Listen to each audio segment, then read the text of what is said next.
નમસ્કાર વિદ્યાર્થી મિત્રો, જ્ઞાનદીપ ક્લાસીસમાં આપ સૌનું હાર્દિક સ્વાગત છે। આજે આપણે ચેપ્ટર 3 માં જે બેઝિક રીત છે આદેશની રીત તેનો અભ્યાસ કરીશું। ઓકે, અને આપણે જે ગયા લેક્ચરમાં ભણ્યા હતા કે સ્વાધ્યાય 3.1 નો દાખલા નંબર 2 ગણ્યો હતો અને દાખલો 3 જે આપણે હોમવર્કમાં હતો, તો આપણે અભ્યાસ કર્યો કે આદેશની રીત। તો જ્યારે પણ આપણે આદેશની રીત ગણશું તો શું ધ્યાન રાખવાનું છે તે પહેલું જોઈએ કે આપણને સમીકરણ આપેલું છે, એ સમીકરણની ડાબી બાજુથી જમણી બાજુ અથવા જમણી બાજુથી ડાબી બાજુ જઈશું તો શું થાય? તો કે નિશાની બદલાય। શું બદલાય? નિશાની બદલવી। એટલે કે જો નિશાની પ્લસ હોય તો માઈનસ કરવાની અને માઈનસ હોય તો શું કરવાનું છે? પ્લસ કરવાનું છે। બીજું, જ્યારે કોઈ પણ સંખ્યા ગુણાકારમાં હોય તો એ ક્યાં જશે? તો કે ભાગાકારમાં જશે। ઓકે, અને જ્યારે સંખ્યા ભાગાકારમાં હશે તો ક્યાં જશે? તો કે ગુણાકારમાં। ઓકે, એક્ઝામ્પલ તરીકે આપણે લઈએ કે 3x બરાબર 8 છે। કેટલા છે? 3x બરાબર 8 છે, એટલે કે જે x છે એ x નો સહગુણક કેટલો છે? 3। તો x જોડે 3 ગુણાકારમાં છે। શેમાં છે? ગુણાકાર। અને જ્યારે પણ સંખ્યા ગુણાકારમાં હશે તો 3 ક્યાં આવશે? તો કે 8 ના છેદમાં। તો આપણને x કેટલા મળી જશે? 8 ના છેદમાં 3। ઓકે, તો આપણે આ ધ્યાન રાખવાનું છે। અને હવે જ્યારે પણ સંખ્યા ભાગાકારમાં હશે, શેમાં હશે? ભાગાકારમાં, એટલે કે આવું છે x ભાગ્યા 2 બરાબર 5 લઈએ, એટલે કે જે x છે સહગુણક એના છેદમાં 2 છે। જ્યારે પણ કોઈ પણ સંખ્યા ભાગાકારમાં હોય તો એ ક્યાં જશે? તો કે ગુણાકારમાં જશે। ક્યાં જશે? ગુણાકારમાં। એટલે 2 ક્યાં જાય? 5 ના જોડે ગુણાકારમાં જતો રહેશે। x બરાબર 5 ગુણ્યા 2, x બરાબર કેટલા મળી જશે? આપણને 10 મળી જશે। ઓકે, સ્વાધ્યાય 3.2 નો દાખલા નંબર 1 કે જે આદેશની રીતથી ઉકેલ મેળવવાનો છે। તો ઉકેલનો મતલબ શું? કે આપણે x અને y એ બંનેની કિંમત લાવવાની છે, એટલે કે કોઈ વાસ્તવિક સંખ્યા ત્યાં આપણને મળશે। તો જોઈએ, સમીકરણ આપણને આપેલા છે x y બરાબર 14 અને x ઓછા y બરાબર 4 આપેલા છે। તો આપણું પહેલું કામ શું કરવાનું છે?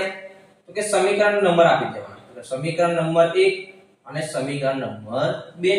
હવે આ બંને સમીકરણમાંથી કોઈ પણ એક સમીકરણમાંથી આપણે x કાં તો y ને એકલો કરવાનો છે, એટલે સ્વતંત્ર કરવાનો છે, આપણે આદેશ લેવાનો છે। તો આપણે જોઈએ કે સમીકરણ 1 પરથી જરૂરી છે કે તમે સમીકરણ 1 પરથી x કાં તો y ને આદેશ લો। સમીકરણ 2 પરથી પણ લેવાય। તો મેં સમીકરણ 1 પરથી લીધું છે, તો x y બરાબર કેટલા છે? 14। ઓકે, હવે દેખવાનું છે શું કીધું આપણને કે x અને y એ બે ચલમાંથી કોઈ એક ચલને આપણે એકલો કરવાનો છે, એટલે કે સ્વતંત્ર, એટલે કે આદેશ લેવાનો છે। અને હું ધારો કે જો હું x ને એકલો કરું તો આ y પ્લસ છે, આ y પ્લસ છે, આ બાજુ આવશે શું થઈ જશે? કે માઈનસ થઈ જશે। શું થશે? માઈનસ થશે। એટલે મારે જે લખવું હોય તો આપણને શું મળશે? તો માટે x = 14 ઓછા પ્લસ y છે, આ બાજુ આવશે શું થઈ જશે? તો કે માઈનસ y થઈ જશે। ઓકે, પડે છે ખબર? ધારો કે મારે x ને આદેશ લેવો નથી, x ને એકલો કરવો છે નહીં, અને હું y ને એકલો કરું તો મને y શું મળે? કે y = 14 ઓછા x મળી જશે।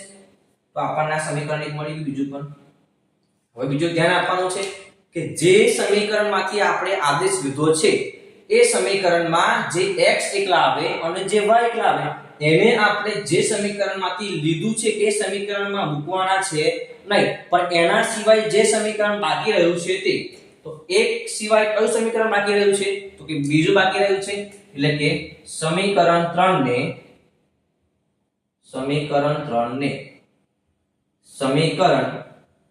2 માં મૂકતા। જ્યારે પણ તમે સમીકરણ 2 પરથી આદેશ લો તો જે પણ સમીકરણ 3 આવશે એ સમીકરણને આપણે શેમાં મૂકવાનું છે? તો 1 માં મૂકવાનું છે। એટલે કે જે તમે સમીકરણમાં આદેશ લો છો એનાથી વિરુદ્ધ સમીકરણમાં મૂકવાનું છે। તો સમીકરણ 3 ને સમીકરણ 2 માં મૂકવાનું છે. તો સમીકરણ 2 આપણે લખીએ x ઓછા y બરાબર કેટલા છે 4 છે. માટે જ્યાં આપણને x દેખાય છે ત્યાં કેટલા મૂકવાના છે 14 ઓછા y. તો આપણે x ની કિંમત મૂકશું 14 ઓછા y. આ ખાલી x ની કિંમત છે. ઓકે, માઈનસ તો માઈનસ અને y બરાબર 4. માટે ચાલો આ 14 તો આપણે રાખીશું. હવે જો આ y minus minus plus y થઈ જશે એટલે 2y થાય, પણ નિશાની કઈ આવશે તો માઈનસ ની આવશે ઇઝ ઇક્વલ ટુ 4. માટે હવે 14 પ્લસ છે. ઓકે, આ સંખ્યા કેવી છે અચળ સંખ્યા છે જેની પાસે કોઈ ચલ છે નહીં. એટલે કે આ જે સંખ્યા છે આ સંખ્યા ડાબી બાજુથી જમણી બાજુ આવે એટલે કે ડાબીથી જમણી બાજુ જાય તો આપણે શું કરવાનું છે નિશાની બદલવાની છે. એટલે કે 14 પ્લસ છે, જો આ બાજુ 14 આવશે તો શું થઈ જશે કે માઈનસ થઈ જશે. ઓકે, હવે આપણે લખીએ તો લખાઈશું minus 2y is equal to 4 ઓછા 14. માટે minus 2y is equal two 14 માંથી 4 કાઢશું તો કેટલા વધશે કે 10 વધશે. પણ 10 કેવા વધશે જે સંખ્યા મોટી હોય અને એની આગળ જે નિશાની હોય આપણે મૂકવાની છે -10. માટે હવે સમીકરણની ડાબી બાજુ અને જમણી બાજુ બંને પર નિશાની સરખી છે એટલે કેન્સલ થઈ જાય. મતલબ કે માઈનસ માઈનસ શું થઈ જશે પ્લસ થઈ જશે. તો હવે વધ્યું શું 2y ઇઝ ઇક્વલ ટુ 10. માટે મેં તમને પહેલા જ કીધું કે જ્યારે પણ સંખ્યા ગુણાકારમાં હોય, જ્યારે પણ કોઈ સંખ્યા ગુણાકારમાં હોય એટલે x ની જોડે 3 ગુણાકારમાં છે એટલે ગુણાકારમાં હોય તો ક્યાં આવશે ભાગાકારમાં. એટલે કે x જોડે 3 ગુણાકારમાં હતા, આ ગુણાકારમાં હોવાને કારણે 3 ક્યાં આવી ગયું તો કે 8 ના છેદમાં. તો એવું સેમ અહીંયા જ છે કે y જોડે 2 ગુણાયેલું છે એટલે કે 2 ક્યાં આવશે તો કે 10 ના છેદમાં. 10 ભાગ્યા 2 એટલે કે 5 દુ 10. તો આપણને y ની કિંમત મળી ગઈ એટલે કે આપણને એક ઉકેલ મળી ગયો છે. ચાલો હવે જે y બરાબર જે 5 આયા એ આપણે ક્યાં મૂકવાના કે જે આપણે આદેશ લીધો હતો તેમાં મૂકવાના છે. તો આપણે x ને આદેશ લીધો હતો તો આપણને y મળી ગયા 5 એટલે કે y બરાબર 5 ને સમીકરણ 3 માં મૂકવાનું છે. y બરાબર 5 ને સમીકરણ 3 માં મૂકતા સમીકરણ 3 લખીએ x ઇઝ ઇક્વલ ટુ 14 ઓછા y. માટે x ઇઝ ઇક્વલ ટુ 14 ઓછા y કેટલા છે 5 છે. 14 y કેટલા છે 5. 14 માંથી 5 કાઢશું તો કેટલા વધશે 9. તો આપણને x પણ મળી ગયા. તો x કેટલા મળી ગયા 9. આપણે ઉકેલ લાવવાનો હતો તેથી આપેલ સમીકરણનો ઉકેલ આપણને શું મળે x બરાબર 9 અને y બરાબર 5 મળે છે. હવે આપણે ચકાસણી કરવી છે કે આપણો જવાબ સાચો છે કે ખોટો.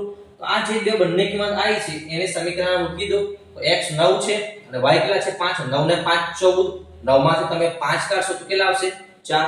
ઓકે, તો દાખલો સહેલો હતો. હવેના પછીના આપણે જે લેક્ચર આવશે એમાં આપણે સ્વાધ્યાય 3.2 ના દાખલા 1 નો બીજો દાખલો ગણવાનો છે. તો તમે તમારી નોટબુકમાં લખી લેજો અથવા મોબાઈલમાં આનો સ્ક્રીનશોટ પાડી લેજો. ઓકે, અને જો તમે અમારી ચેનલમાં નવા હોય તો તમે ચેનલને સબસ્ક્રાઇબ કરજો જેથી કરીને તમને આ જે એક્ઝામ્પલ આવે એ તમને ફર્સ્ટ જોવા મળે, તમારી મોબાઈલમાં નોટિફિકેશનમાં જોવા મળશે. Okay, thank you.